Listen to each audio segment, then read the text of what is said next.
Good evening, my dear friends, you wardens of truth and beauty in a pointless universe. I've really missed speaking to you. Today I want to talk about Season 3. I've played a lot of online in these past few weeks, and my thoughts on how the game mode has changed in the new season have sort of started to crystallize a little bit, so I wanted to talk about that. What we're looking at in the background, by the way, is me grinding for Tekken God on Elisa. I've gotten the promotion match twice and dropped it, which is frustrating, but I feel pretty confident with her lately, so hopefully it's just a matter of time. Wish me luck. Anyway, my biggest hope for the new season was that the balance changes would really shake up the meta game of online. The Season 2 meta was about as stale as a cum stain on a designated wiping sock. I wanted more variety in the characters and strategies I get to play against, even more than I wanted new characters or buffs to my own mains. The reason I'm bringing that up is I feel like Season 3 has more or less failed to deliver. I definitely don't mean that I would want to go back to Season 2, only that I hoped Season 3 would do a lot more for roster balance and variety. Balance and variety have an almost linear relationship in Tekken 7. The best characters tend to be by far the most popular, while the weakest characters barely see any usage at all. That is why the biggest thing the developers can do to keep the game feeling fresh and exciting, in my opinion, is to make sure that the tier list changes significantly after a balance patch. You could definitely make the argument that things have changed for the better. Lars was a terrible character for years, and he's a lot better now. As a result, more people seem to be using him. A few of the best characters had some of their unreasonable tools dialed back, but other changes are completely baffling and seem to push characters in the opposite direction they need to go on the tier list. I don't want this video to come across as overly negative, but I also know that I'm not the only one who feels this way. Looking at my own comment section, the typical reaction to the patch notes seems to have been that at least parts of them were very, very strange. I keep imagining this meeting where the developers sit down ahead of starting work on Season 3, and the person in charge goes, "Alright everyone, how do we improve the balance of this game?" And some funny guy puts his hand up and goes, "More frame advantage on block for Dragunov's running too." And the whole room just erupts with laughter. And then some other guy on the other side of the table chimes in and goes, "Yeah, and better range on the down 2 as well, right?" And everybody laughs even more.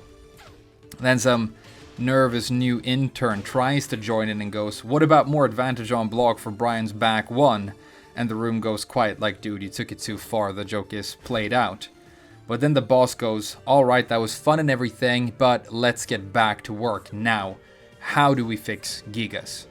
You would hope the meeting would go something like that. You would hope that the most pressing priority for the entire team would be significant help for the neglected and weak characters that they themselves spent months creating with care and passion. Instead, some characters got better and others got worse, seemingly at random, and at the end of the day, the changes were not big enough to have the impact I was hoping for. Looking at those win rate statistics that the game now shows you at the top of the screen when it's loading an online match, my opponent almost always has a 0% win rate against my Elisa or Miguel. If they win and I rematch them, it's now gone up to 100%, meaning that in the full month the season has been out, they haven't fought against one of my characters a single time. The amount of mirror matches I have had in the hundreds of games that I've played is exactly 1, and I remember it very clearly because I was so surprised when it happened. It's not like there are 2 or 3 Pauls to every Miguel or Gigas. The ratio seems to be more like 30 to 1, and it feels a bit like much of the roster is just going to waste. The interesting part, I guess, is to try and figure out why they would balance the game like this. It becomes pretty obvious if you stop expecting that their goal is to make the game as well balanced and fair as possible. If you instead assume that the main goal is to make Tekken as well liked or popular as possible, then suddenly all the pieces seem to fall into place. I've played 4 major releases of this game, arcade, season 1, 2, and 3 across 5 years, and it's starting to be completely obvious that some characters are very good in this game because the developers want them to be. They aren't going to create as many reasonable mid-tier characters as possible and then let the meta evolve naturally from that. They have favorites. The problem with designing the game to be well liked from a balanced standpoint is that big nerfing becomes very hard. If the best things are the most popular, you run the biggest risk of upsetting a lot of people, of backlash, by nerfing what needs to be nerfed the most, and it becomes this negative spiral where what is powerful becomes popular. Because it's popular, you don't want to nerf it, and because you don't nerf it and it stays powerful, it becomes even more popular. Instead, what Namco seem to be doing is adding new, more powerful stuff to a lot of different characters and kind of power creeping the entire roster. And we talked about in my previous video how there's been serious damage creep across the lifespan of this game, especially in terms of combos. And if you look at some of the characters that did get significant buffs in the season, a lot of the time it's specifically buffs to, more high-powered spin moves, more powerful combo enders, better, more powerful conversion tools, or more damage at the wall. There's a serious real power creep in combos, I think. And I've heard this argument many times. There's a famous video about it by, I think, Core Gaming that's very good.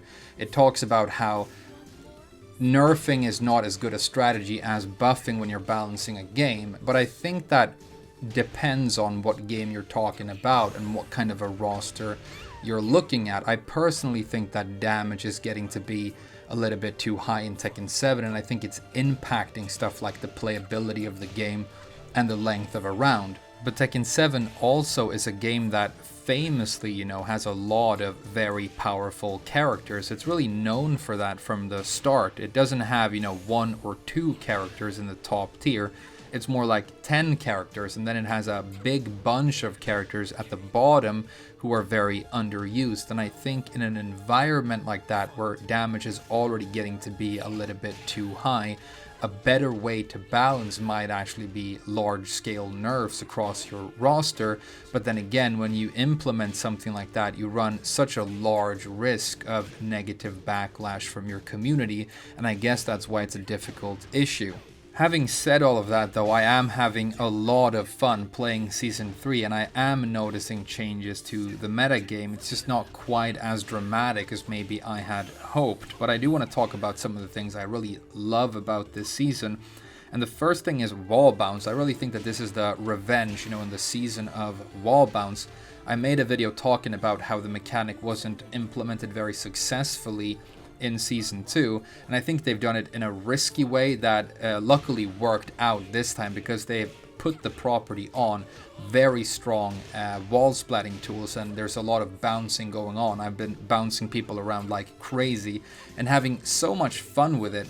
Now, we talked about how high damage is a little bit of a problem, but wall combo damage in this game is already regulated a little bit by the fact that you can't spin or bound post a wall splat, and so while you get a significant chunk of damage for bouncing, I don't think it's big enough that it's becoming a huge issue, and it is so much fun to successfully bounce an opponent. It also definitely feels like the consistency of the mechanic has been vastly improved, because you can hit people at very sort of sharp angles to the wall, and they will just bounce perfectly back to you at 90 degrees. And when they do at an angle, it's even better because you have open space to work with in terms of your combo, and you can get creative with these, weird angle combos and conversions. It's a lot of fun, and I love this mechanic at this point. I think it's probably my favorite new mechanic that they've introduced into the game. I like it a lot more than, for example, Rage Arts. I also think that Zafina is one of the best redesigns of any old character in this game so far. People, including me, are probably gonna hate playing against her because she crawls around on the ground, crushing stuff. She does a lot of, low launchers and snake edges.